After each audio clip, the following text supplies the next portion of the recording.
Se Deus não quisesse que ninguém fosse para o inferno, Deus não poderia simplesmente impedir de serem concebidas todas aquelas pessoas que Ele, prevendo o que essa pessoa vai fazer, é acabar indo para o inferno? Ele não poderia.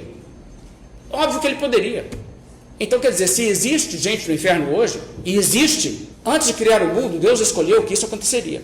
E Ele não escolheu no escuro, tipo assim, vai ter gente, não sei quem.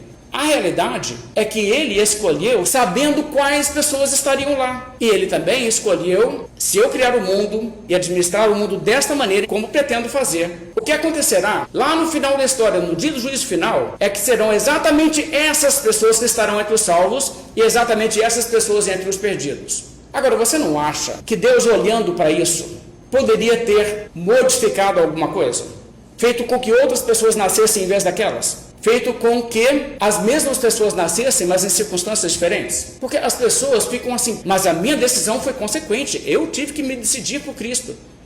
Sim, isso é verdade. E também é verdade que Deus sabia que nas circunstâncias em que Ele te colocaria, você que é crente hoje, se converteria em determinado momento. Ele sabia muito bem disso. E que você viria a Cristo livremente. Mas a pergunta que eu quero que você se faça é a seguinte: Deus também sabia que você certamente se converteria se Ele tivesse colocado em outras circunstâncias e não tivesse providenciado por você que o Evangelho chegasse a ser pregado a você do modo que foi pregado. Se você tivesse nascido, por exemplo, em Sodoma, Deus previa que se Ele tivesse feito você nascer lá, que você o buscaria e seria salvo lá também?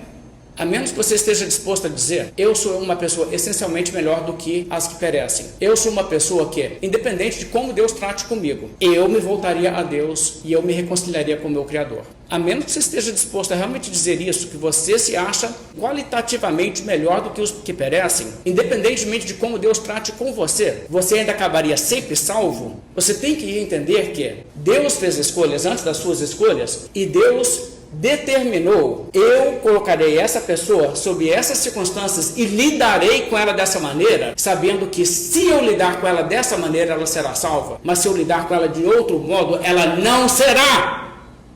E Deus decidiu, no caso dessa pessoa, eu vou colocá-la debaixo da minha graça, vou cercá-la de influências externas, pela pregação do Evangelho, pelo confronto do seu pecado, e internas, pelo toque do Espírito Santo, pelo chamado da voz de Deus, que fará com que ela certamente venha a mim. De modo que aquele quadro do dia do juízo final, onde você tem esse grupo salvo e esse outro grupo perdido, cada um dos salvos decidiu-se pela verdade, decidiu-se pela santidade. Sim, mas isso é consequência de decisões que Deus tomou primeiro. Não foi você que escolheu Jesus, foi Jesus que escolheu você.